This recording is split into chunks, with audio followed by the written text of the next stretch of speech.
Olá, meus irmãos, sejam todos bem-vindos a mais um curso do Centro de Formação e hoje nós estamos vamos dar início ao curso sobre o Espírito Santo. Então, nós temos essa aula e vamos ter mais 3 aulas, certo? Então, eu quero convidar você a gente fazer uma breve oração, invocando o Espírito Santo, pedindo que Ele mesmo faça esse caminho conosco. E que nesse período a gente possa adentrar mais na pessoa do Espírito Santo. A gente possa conhecê-lo mais e nos aproximarmos dele. Nos tornarmos mais amigos do Espírito Santo. Então eu me chamo Adriana e sou neodiscípula da comunidade de Aliança. Vamos rezar? Em nome do Pai, do Filho e do Espírito Santo. Amém. Vinde, Espírito Santo, enchei o coração dos vossos fiéis e acendei neles o fogo do vosso amor. Enviai, Senhor, o vosso Espírito e tudo será criado e renovareis a face da terra. Oremos. Ó Deus, que instruíste o coração dos vossos fiéis com a luz do Espírito Santo, fazei que apreciemos retamente todas as coisas segundo o mesmo Espírito e gozemos sempre de suas consolações por Cristo, Senhor nosso. Amém. Então, mais uma vez, sejam todos bem-vindos. Nós vamos conversar sobre a identidade do Espírito Santo. Quem é o Espírito Santo? Nós cristãos, nós confessamos juntamente com a igreja que o Espírito Santo é a terceira pessoa da Santíssima Trindade. E ela é distinta do Pai e do Filho, dos quais procede eternamente. Então, o Espírito Santo procede do Pai e do Filho, é a terceira pessoa da Santíssima Trindade. É isso que nós confessamos quando nós rezamos o credo, quando nós professamos a nossa fé. Nós católicos sempre professamos a nossa fé. E quando nós professamos, nós dizemos, cremos no Espírito Santo. E quando nós professamos essa fé, ao mesmo tempo nós estamos dizendo que Ele é o Senhor e dá vida. Que com o Pai e o Filho, Ele é adorado e glorificado. Então, foi o Espírito Santo que nos falou por meio dos profetas. Então, no Antigo Testamento, os profetas, eles eram enviados para anunciar a palavra de Deus, né? E era exatamente o Espírito Santo quem falava por meio dos profetas. E também o Espírito Santo foi enviado por Jesus Cristo, depois da sua ressurreição, depois da sua ascensão ao Pai. Então, é Ele, a terceira pessoa da Santíssima Trindade, o Divino Espírito Santo. É Ele quem vivifica, quem protege e quem conduz a igreja, cujos membros, que somos nós, Ele purifica. Isto se a gente não se furtar à graça. Isso se a gente, por conta dos nossos pecados, a gente não se afastar da graça de Deus. Esse mesmo Espírito Santo é Ele que vem sobre a ação da graça, Ele penetra no mais íntimo de nossa alma. E é exatamente Ele quem nos torna capazes de responder ao apelo de Jesus, quando Ele vai dizer, sede perfeitos como o Pai Celestial é perfeito. Então, Jesus, muitas vezes aos seus discípulos, Ele dizia, é necessário que eu vá para vos enviar um outro Paráclito. É Ele quem vos convencerá de tudo aquilo que eu falei. É Ele quem vai selar no coração de vocês tudo aquilo que eu falei. É Ele quem vai desvendar os mistérios. É Ele quem vai fazer vocês compreenderem no íntimo de suas almas tudo aquilo que eu falei. E é Ele, principalmente, quem nos torna capazes de corresponder ao apelo do Senhor. Sede perfeitos, sede santos, como o Pai Celestial é perfeito.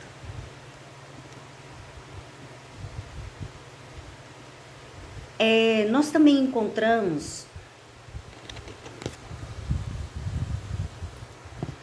a terceira pessoa da Santíssima Trindade, também nós encontramos no Antigo Testamento com a palavra de Espírito do Pai e do Filho, como também Espírito de amor em Deus, sopro, né? Nós ouvimos muito no Antigo Testamento falar sobre o sopro, que é o sopro do amor divino, o dom de Deus.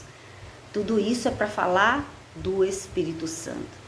E é exatamente nesse sentido que é interpretada a expressão de Gênesis 1, versículo de 1 a 2, onde diz: no princípio, Deus criou o céu e a terra, e o Espírito Santo de Deus pairava sobre as águas. Então, tudo foi criado com a participação do Espírito Santo, né? Tudo foi criado com a participação uníssona da Trindade, Pai, Filho e Espírito Santo. Então, as três pessoas em uma só participou da criação. Então, as três pessoas unidas em sua vontade e em seu poder. Então, a criação, ela também é obra comum da Santíssima Trindade. É isso o que nos ensina o Catecismo da Igreja Católica. Porém, nós sabemos que é pela palavra do Senhor que foram feitos os céus, a terra, o firmamento, e pelo sopro de sua boca todo o seu exército. Isso para dizer que, pela palavra, pelo Espírito Santo, a Trindade estava unida e tudo foi feito no céu e na terra. Então, na passagem, no Salmo 32 ou 33, dependendo da sua Bíblia, ele pode ser Salmo 32 ou 33, ele vai dizer exatamente isso: pela palavra do Senhor foram feitos os céus e pelo sopro de sua boca todo o seu exército. Então, nesta passagem do Antigo Testamento, o Espírito Santo não aparece como uma pessoa, quer dizer, como alguém que tem ação distinta de Deus. Ele aparece como Espírito de Deus que inspira, que dá vida, que transforma o interior do homem. Porém, isto não significa que o Espírito Divino, este Ruá, não tivesse a sua personalidade, né? O que acontece é que o Antigo Testamento fala do Espírito Santo de modo velado, como nós vimos, né? Nós sabemos que o Espírito Santo falava por meio dos profetas, nós sabemos que no Antigo Testamento fala do Espírito Santo, porém fala não diretamente, mas fala de uma maneira velada. Isso porque nos ensina a igreja, nos ensina o catecismo, o magistério da igreja, isto porque a revelação não estava completa. Quem iria fazer essa revelação seria Jesus Cristo. Então, como a revelação ainda não estava completa, não se falava abertamente sobre o Espírito Santo, mas de forma velada. Porém, desde o princípio, era o Espírito Santo que agia no mundo. Ainda nós podemos encontrar no Antigo Testamento algumas passagens bíblicas que nos mostram o Espírito Divino se comportando como um mestre que indica um caminho a ser seguido. Ou então, essas passagens bíblicas, se você tiver com um caderno aí, eu sugiro que você sempre esteja com o caderno, com a Bíblia perto de você, para que você depois possa fazer essa leitura. Então, existem passagens bíblicas que falam sobre esse divino, né, esse Espírito Divino que se comportando como um mestre que indica um caminho a ser seguido. Então, nós podemos ver isso no Salmo 142 ou 143, dependendo da sua tradução. Em Neemias 9, versículo 20, em Zacarias 7, versículo 12, em Isaías 59, versículo 21. E também no Antigo Testamento nós vamos ver e nós vamos conhecer outras passagens bíblicas que ressaltam que o Messias prometido seria pleno do Espírito Divino. Então, nós podemos encontrar em Isaías 11, de 1 a 5, em Isaías 42, de 1 a 3, em Joel 3, de 1 a 3. Então, que esse Espírito seria dado a todos os homens e os transformaria em novas criaturas. Veja que promessa maravilhosa. Já desde o Antigo Testamento, nós já sabemos que o Espírito Santo, ele participou da criação, que o Espírito Santo, ele é quem nos indica o caminho, que o Espírito Santo, ele nos seria dado a toda a criatura, a todos os homens de boa vontade, a todos os homens que não se furtavam, que não se afastavam da graça de Deus, que viviam, que buscavam viver em santidade, abandonando os pecados, reconhecendo a sua miséria, pedindo perdão, recomeçando todas as vezes que caíssemos. Então, esse Espírito seria dado a todos. E isso nós podemos ver em Isaías 32, de 15 a 20. E que ele nos transformaria em novas criaturas. Meus irmãos, isto é uma grande boa nova.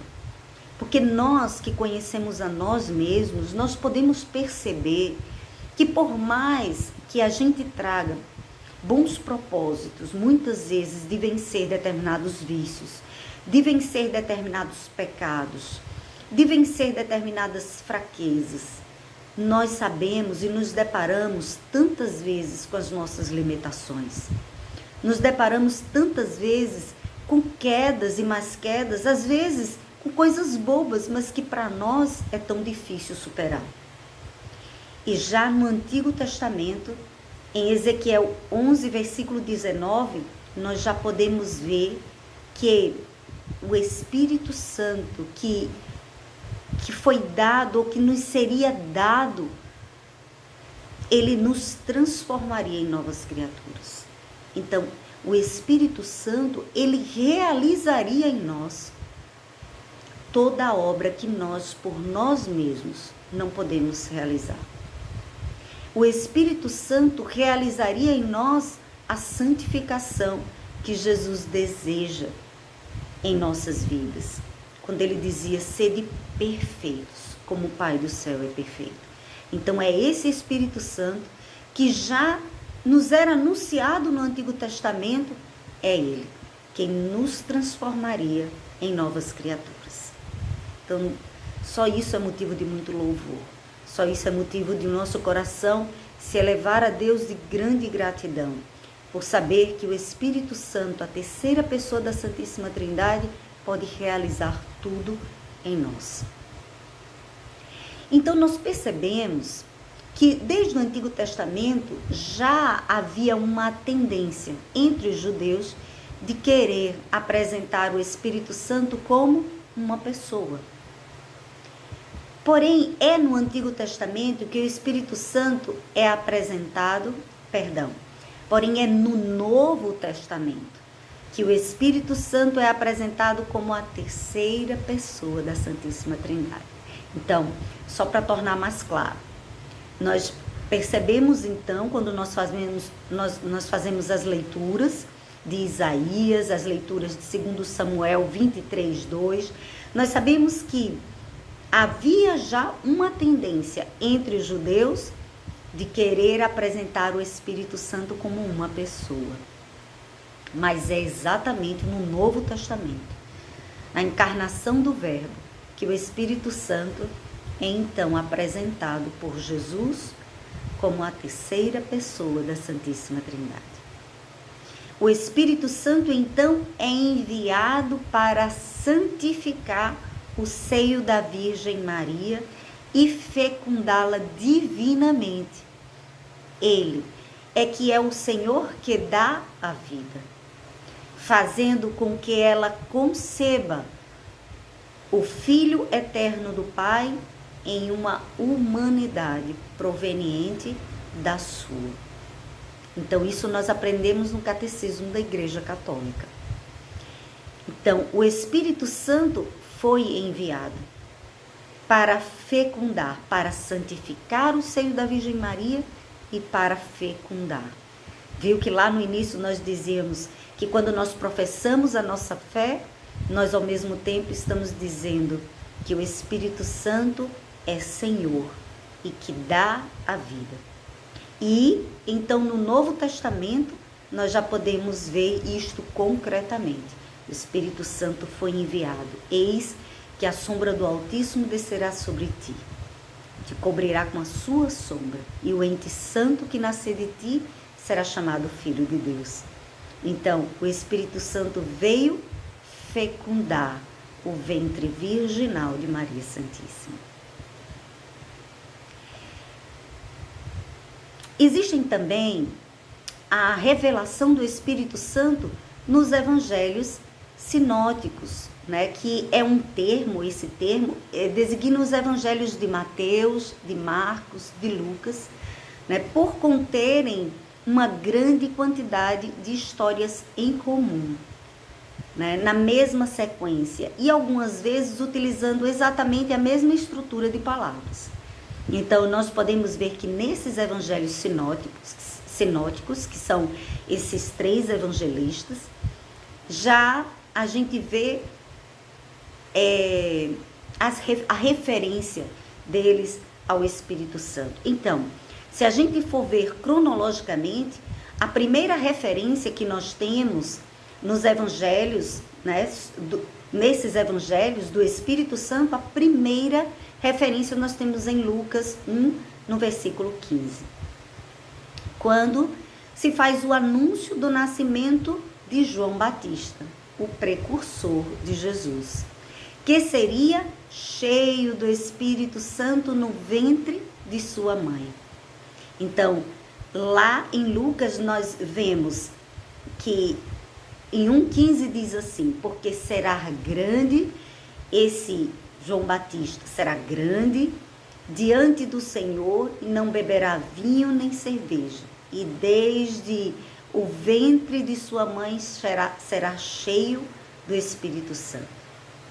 O que se cumpriu em Lucas. Ora, apenas Isabel ouviu a saudação de Maria, a criança estremeceu no seu seio, e Isabel ficou cheia do Espírito Santo. Então, no Antigo Testamento, nós vimos a referência desta pessoa, que seria grande diante do Senhor, né? E tudo isso se cumprindo plenamente e anunciado no Evangelho de Lucas, no capítulo 1, versículo 41. Isabel ficou cheia do Espírito Santo, ainda quando João Batista estava em seu ventre, em seu seio, sendo gerado por ela.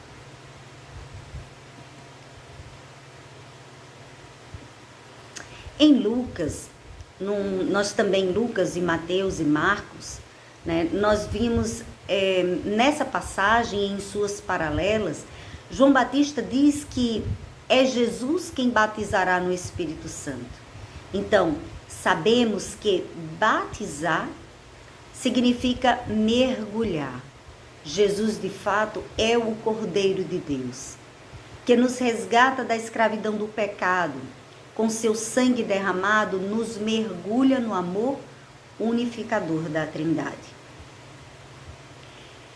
É o Espírito Santo que, por sua vez, testemunha Cristo ao nosso próprio coração.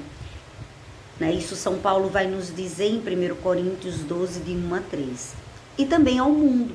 Então, este mergulho no Espírito de Deus nos insere na Trindade, tornando-nos templos do Espírito. Então, o batismo de João Batista não era um sacramento, mas era um sinal de arrependimento e de adesão à doutrina de preparação para a vinda de Cristo. Enquanto que o batismo de Jesus é no Espírito Santo, quer dizer, na pessoa do Espírito Santo, sendo um sacramento, um sinal eficaz que nos insere na própria Trindade. Então, o batismo no Espírito Santo nos insere na própria Trindade. Ele nos torna filhos de Deus. Ele nos torna novas criaturas. Faz de nós testemunhas do Evangelho e leva a igreja a clamar pela nova vinda de Cristo.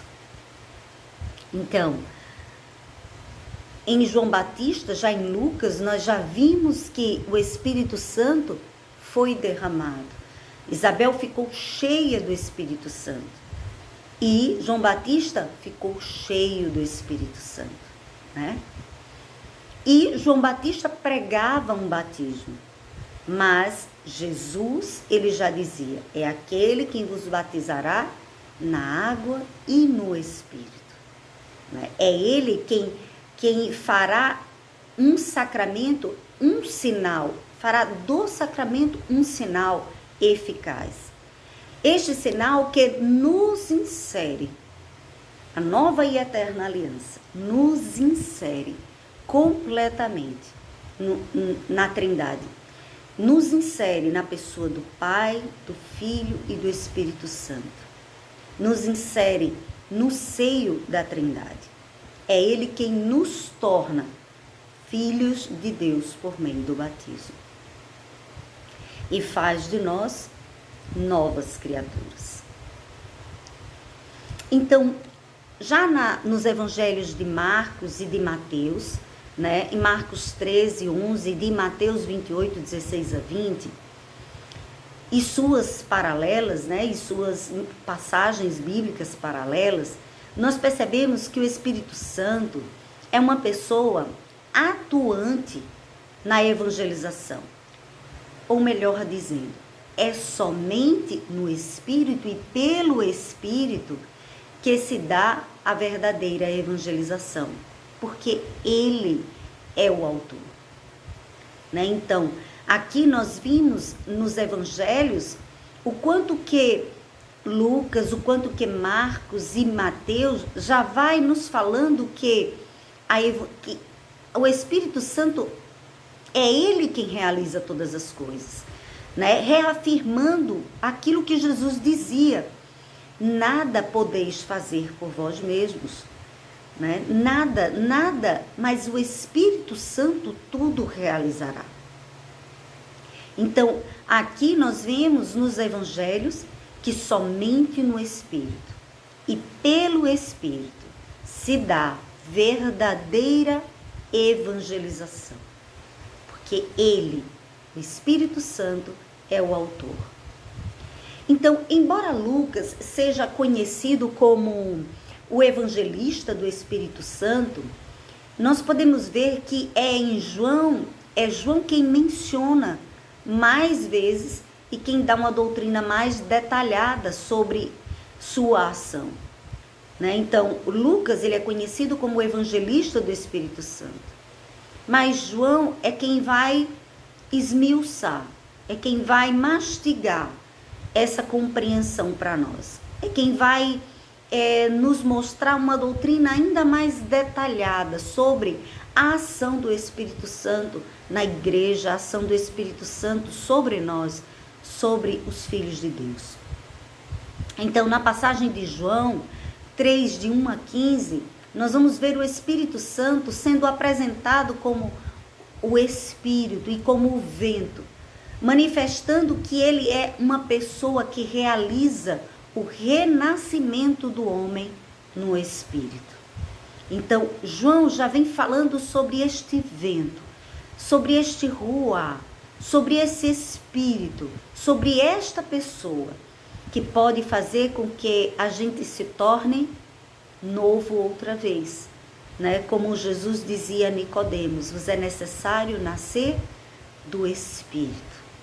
Né? Não só da água, mas do Espírito.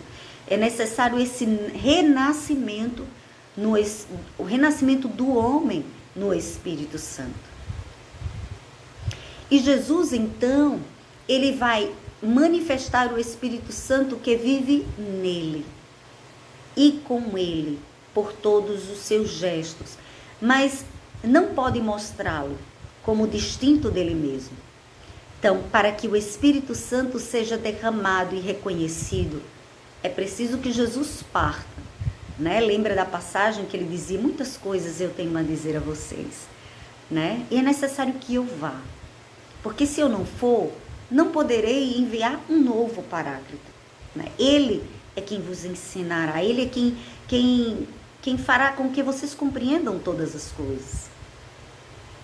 Então, para que o Espírito Santo seja derramado e reconhecido, é preciso que Jesus parta. Enquanto Jesus vivia sua vida terrena, os discípulos nada temiam, porque Jesus sempre tomava sua defesa e os livrava de qualquer embaraço, de qualquer situação. Depois que Jesus partiu, o Espírito Santo tomará então seu lugar de Paráclito, de defensor. Porém, ele não falará em seu próprio nome, mas em nome de Jesus, de quem é inseparável. Relembrará como nos ensinava o próprio Jesus, relembrará aos discípulos, relembrará a nós os seus gestos e palavras, dando-lhes a verdadeira compreensão delas mesmas. Então, ele vai dizer: dá-lhes a forças de enfrentar o mundo, em nome de Jesus, de descobrir o sentido de sua morte e de dar testemunho do mistério divino que se esconde atrás desses acontecimentos.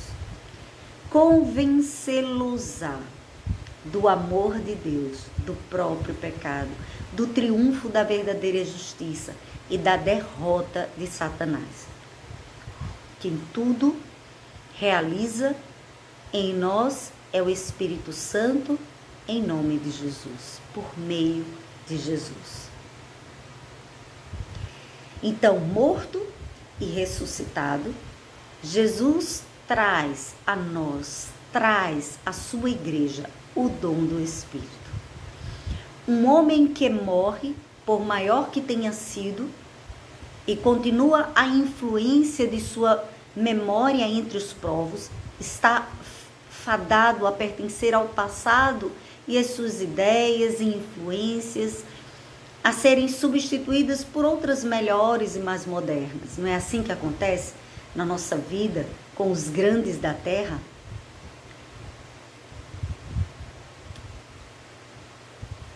Às vezes as suas palavras e ideias, né, desses autores, desses homens ilustres, podem até passar adiante, né? Podem ir a várias gerações por meio dos livros, dos seus escritos, mas não tem mais nenhum poder sobre eles. Esses livros e toda até a própria tradição ficam à mercê das mudanças, das interpretações particulares de cada um, das releituras que são feitas. Mas com Jesus, tudo foi diferente, tudo é diferente. Com Jesus, tudo acontece pelo contrário.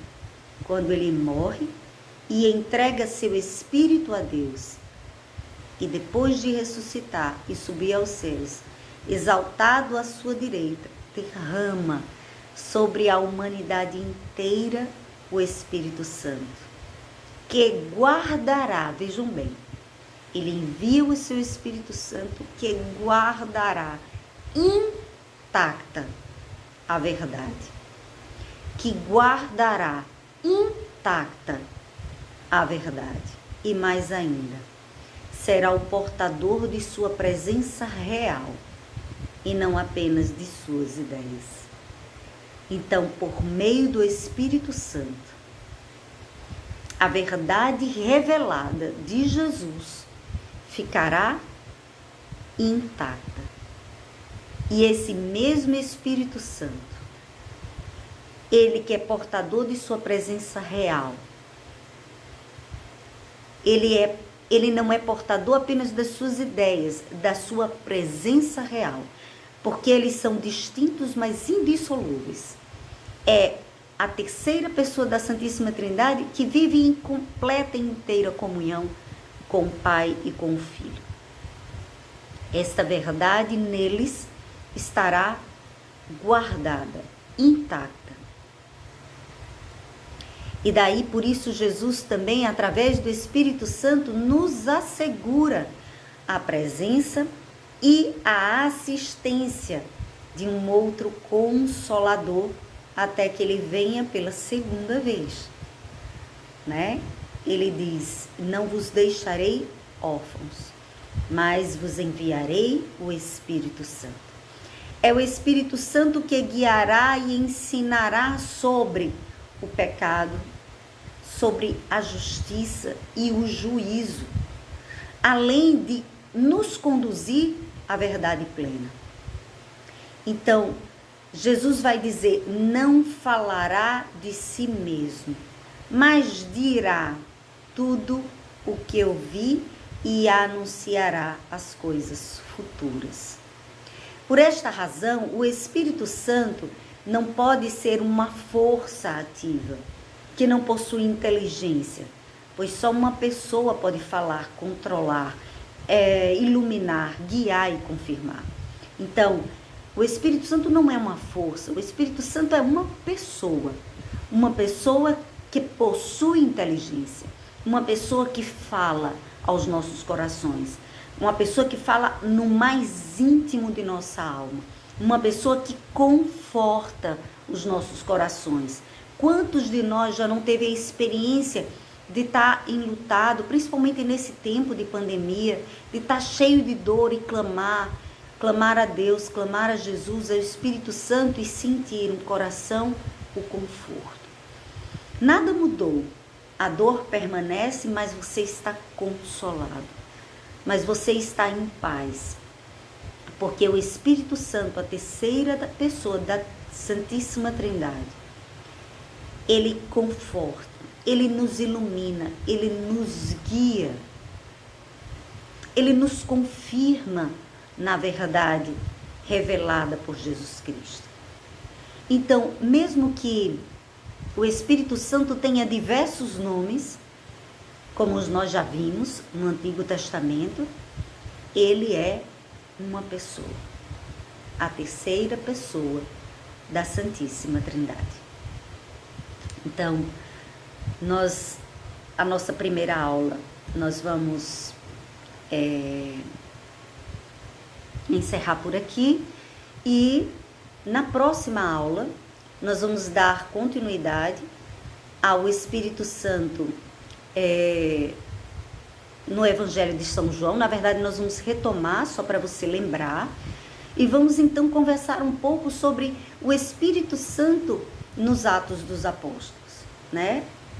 Quando na vida dos apóstolos a gente vê concretamente a ação, nós vamos ver concretamente a vitalidade do Espírito Santo na igreja, né?